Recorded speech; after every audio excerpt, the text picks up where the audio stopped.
Boleh gak sih share ke insan muda yang ada di sini, kira-kira daerah yang kamu gak bisa lupain dan menurut kamu ini jauh banget yang belum pernah kamu jangkau bersama dengan Dompet Duafa ya? Oke, daerah penerima manfaat. Iya benar. Karena jauh-jauh banget sih. Oke, sebutin yang enggak yang. Iya, Ronting pernah. Dan daerahnya tuh kayak memorable banget. Untuk sananya itu memorable. Sememorable apa? Ronting salah satunya kan. Jadi Ronting itu ada kalau mau ke sana kita bisa lewat Labuan Bajo, bisa lewat jalur airnya di laut, pinggir laut, atau kita lewat pegunungan Ruteng, terus akhirnya turun lagi. Itu ada namanya Pantai Ronting. Jadi itu tempat di mana sebenarnya Islamnya tuh minoritas banget. Iya. Nah, mau di mana aja boleh, kita mau di mana Din? Boleh, silakan. Dini samping Mas Dian boleh. Oh boleh, baik kalau gitu. Boleh dibantu teman-teman ada? Ada lagi mikrofonnya? Oke, gantian. Oke, baik kalau gitu. Ini sekali lagi teman-teman semuanya. Insan muda sahabat Dompet Duafa, kita pengen ngasih tahu Dompet Duafa ini seputaran tentunya program-program dari Dompet Duafa, apalagi menjelang ke Idul Adha. Apa sih yang dihadirkan programnya Dompet Duafa? Kita sudah akan ngobrol-ngobrol di sini. Langsung aja kali ya Dit ya. Kita akan ngobrol bersama Ibu Etika, Direktur Resources Mobilization Dompet Duafa. Mbak Etika, sehat? Yes, Alhamdulillah. Sehat, luar biasa. Nah, Alhamdulillah. ini aku mau nanya yang sederhana-sederhana aja nih. Kenapa Mbak kurban jadi manfaat ini yang dipilih akhirnya sebagai tagline tebar hewan kurban di tahun 1443 Hijriah ini? Oke, baik. Sebelumnya aku izin sapa dulu yang ada di sini. Assalamualaikum warahmatullahi wabarakatuh, teman-teman semuanya. Aduh, maaf ini saya satu paket sama buntut ini. Sayang. Aduh, maaf. Halo.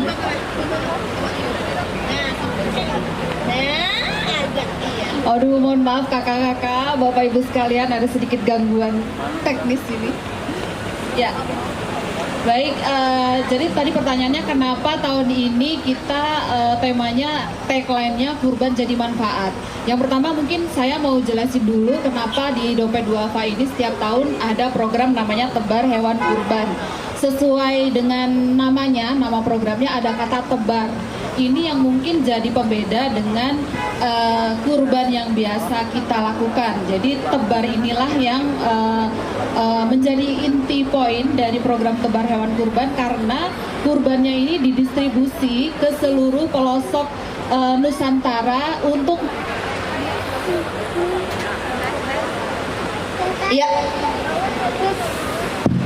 Jadi program tebar hewan kurban ini mendistribusikan hewan kurban ke seluruh pelosok negeri, ke pelosok-pelosok perbatasan negeri yang sulit terjangkau, yang dimana mereka itu jarang sekali merasakan daging dan jarang ada yang berkurban di sana gitu kakak-kakak.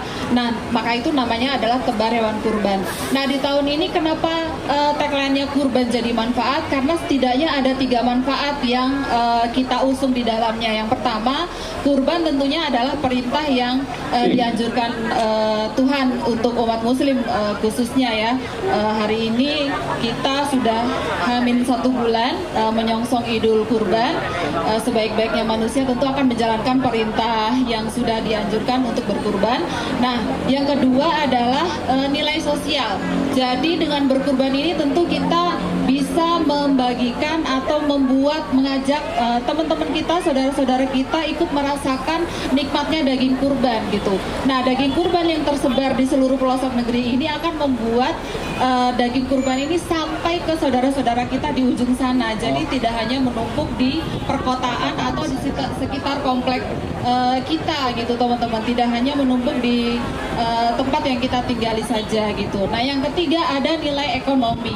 Nilai ekonomi ini kenapa? Karena kurbannya Dompet Duafa ini menyerap hewan-hewan kurban dari hasil peternak yang diberdayakan oleh Dompet Duafa dari seluruh pelosok negeri.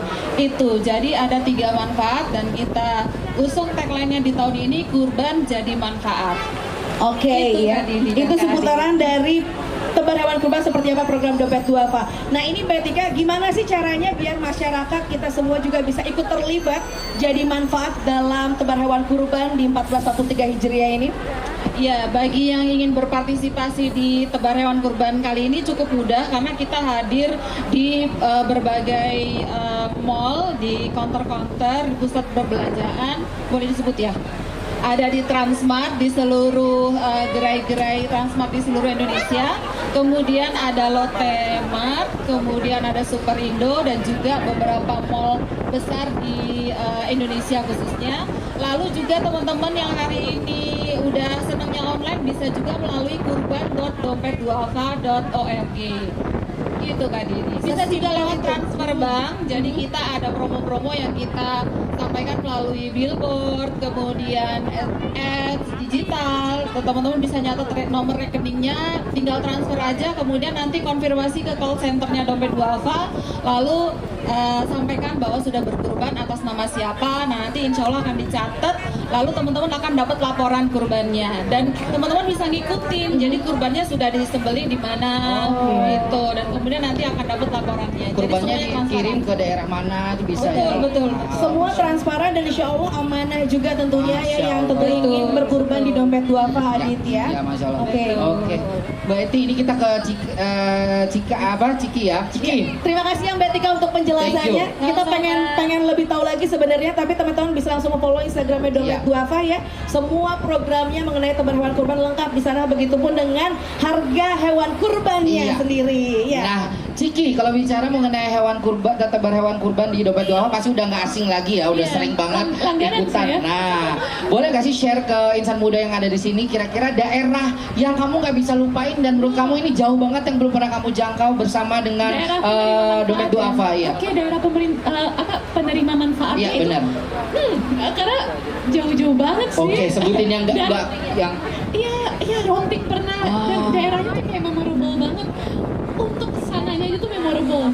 Sememorable apa? Ronting salah satunya kan. Jadi Ronting itu ada kalau mau ke sana kita bisa lewat Labuan Bajo, bisa lewat jalur airnya di laut, pinggir laut, atau kita lewat pegunungan Ruteng, terus akhirnya turun lagi. Itu ada namanya Pantai Ronting. Jadi itu tempat di mana sebenarnya Islamnya tuh minoritas banget. Karena di Pulau Flores itu kan majoritinya Katolik ya. Tapi ada satu desa yang di sana tuh Muslim dan bahkan waktu aku sholat Idul Adha di sana, jadi kebetulan aku lagi nggak sholat, jadi aku jalan-jalan ngobrol-ngobrol di saat Muslim yang lain sholat di sana. Itu tuh kayak apa ya, message toleransinya tuh kena banget karena yang ngejagain mereka sholat tuh justru yang saudara-saudara Indonesia yang bukan Islam tapi menjaga banget, katanya kita mah di sini kayak berdampingan banget, nggak ada tuh isu-isu seperti itu gitu. Jadi apa ya, setiap aku ke daerah aku tuh mendapatkan message kebaikan yang wow, ini nih kalau misalnya diberitakan atau diinfokan ke teman-teman semua, ini akan menjadi kayak gambaran Islam yang indah banget. Harusnya bisa menjadi contoh ya. Iya, penerima manfaatnya tuh dari daging-daging kurban kita bukan hanya Muslim. Subhanallah. Nah itu dengan trek yang sejauh itu Ciki, itu hewan kurbannya juga ikut sama kamu? Hewan kurbannya tuh jadi ada Pak Abu ya, dari peternak lokal di sana. Dicari ya, oke. Jadi memberdayakan peternak lokal yang di sana. Kalau seumpama distribusikan. Yang menyeberang lautan berarti itu juga seberang lautan gitu hewannya? Jadi ada yang waktu itu ini Mbak yang deket apa? Halmahera ya? Halmahera Banyuwangi. Halmahera kalau yang nyebrang laut ya, satunya. Itu kurbannya ikut naik perahu karena memang pulau-pulaunya harus menyeberang laut gitu. Jadi ada banyak, ada yang kita jadi memberdayakan peternak-peternak lokal di sana, ada juga yang dibawa ya hewan kurbannya ke daerah-daerah di sana. Dan itu tuh benar-benar kayak pas kita ikut bagiin daging kurbannya, dan anyway bagiin daging kurbannya tuh lucu. Jadi kayak pakai daun-daun pisang gitu, kayak zero waste. Dan abis itu bisa dikompos. Jadi kayak menurut aku Dompet Duafa tuh mikirinnya semuanya sih. Itu menarik banget juga. Ya, tepuk tangannya dong ya. Terus nih Ciki, boleh dong ajakan mungkin buat insan muda, teman-teman yang mau ada niat berkurban nih, boleh nih tahun ini.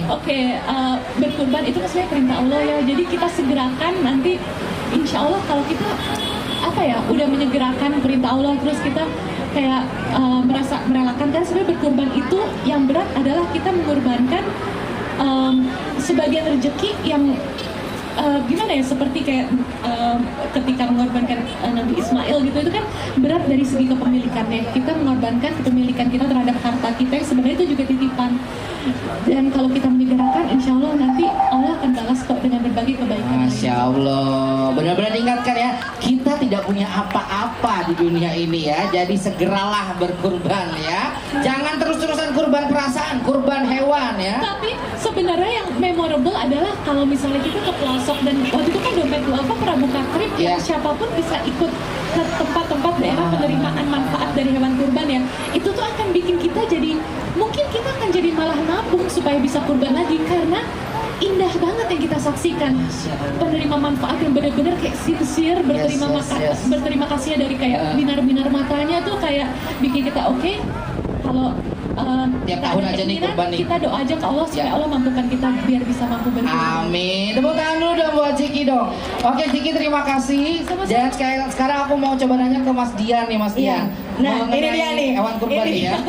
Targetan di tahun ini di 1443 Hijriah, hewan kurban sebagai ketua panitia THK ada di pundaknya Mas Dian. Ini tapi kita THK di sini pun juga lagi terkena isu PMK nih kan. Gimana mungkin dari Dompet Duafa sendiri untuk memberitahukan, menyiarkan kalau hewan-hewan kurban di Dompet Duafa ini juga tentunya hewan yang sehat, dan tentunya Dompet Duafa juga insya Allah amanah untuk mendistribusikan hewan kurban seperti ini.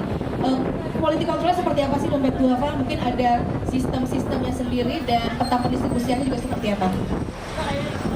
Terima kasih Kak ini.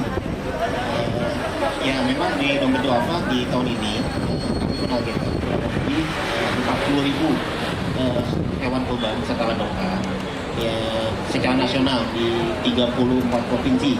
Jadi dari Sabang sampai Merauke kami berharap bisa mendistribusikan hingga ke pelosok negeri. Kemudian tadi sudah dijelaskan secara detail oleh Mbak Eka pola pemberdayaan kami.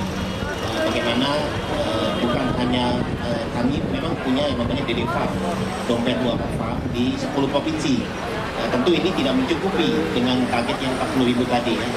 Kami juga punya pemberdayaan masyarakat peternak lokal yang kami sebut dengan kandang komunal. Itu juga menjadi sasaran kami dalam program kurban kali ini. Kemudian mengenai isu PMK, ya memang ini wabah yang sudah menjala ya Pak ini. Kami memitigasinya cukup detail. Jadi kami melibatkan banyak mitra dari Diskeswan, Dinas Kesehatan Hewan, kemudian Pusat Kesehatan Hewan, dokter-dokter hewan di semua provinsi untuk terlibat melakukan pemeriksaan semua hewan kurban di kandang-kandang kami. Jadi insya Allah ini menjadi mitigasi kami agar menjadi jaminan bagi para donatur bahwa hewan yang di Dompet Duafa itu adalah hewan-hewan yang insya Allah terjamin kesehatannya.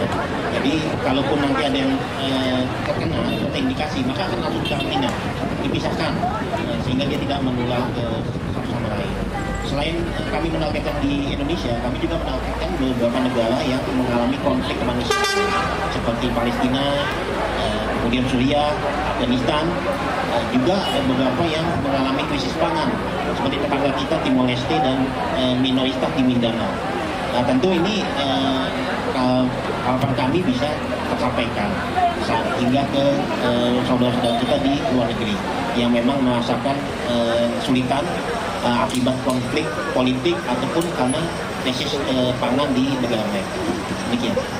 Oke, jadi kalau untuk quality control dari Dompet Duafa sendiri, insya Allah terjamin, nggak usah khawatir untuk teman-teman insan muda sahabat Dompet Duafa yang ingin berkurban melalui Dompet Duafa dan juga penyalurannya tadi di pelosok dan juga sampai ke luar negeri. Oke, ini jadi pertanyaan terakhir untuk kita semua di sini ya, dari Mas Dian juga Ciki dan juga Mbak Etika. Kalau dari Mas Dian sendiri mungkin ada yang mau disampaikan lagi dan harapan atau goalsnya sendiri gimana? Yang jelas semoga tercapai semuanya ya, amin. Silakan Mas Dian. Ya, kalau kami memang berharap bahwa kurban melalui lembaga Dompet Duafa itu kami memang memaksimalkan potensi peternak-peternak lokal agar mereka bisa mandiri secara ekonomi, bisa terangkat kehidupannya. Memang karena potensi dari kurban ini cukup besar. yang kami dapatkan data dari BPS dan dari lembaga riset IDEA bahwa selama ini kurban itu berpusat pada atau penyembelihan daging itu berpusat pada kota-kota besar.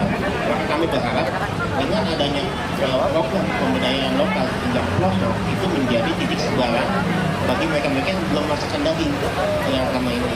Makanya jadi berkembanglah melalui lembaga yang teruji dan tervalidasi sistemnya sehingga semuanya bisa transparan tersampaikan kepada penerima yang memang membutuhkan.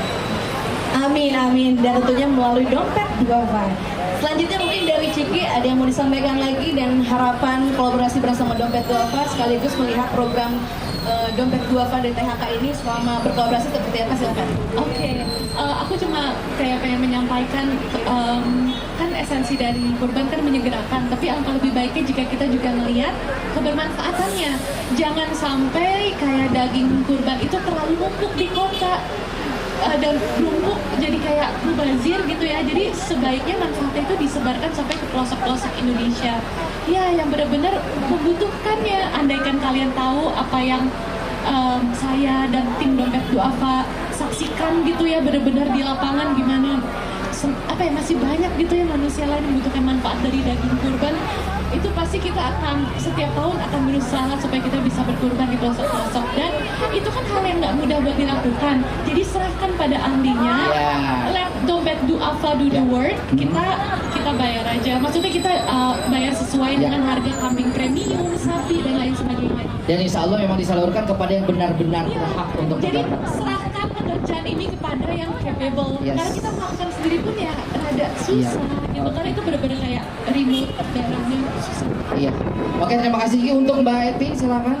Ya, harapannya khususnya untuk teman-teman di sini tadi yang sudah dengerin kita bahas tentang apa itu tebar hewan kurban dan kenapa manfaatnya itu apa aja. Mudah-mudahan ini menjadi dorongan kuat dan semangat buat teman-teman semua untuk join program tebar hewan kurban melalui Dompet Duafa.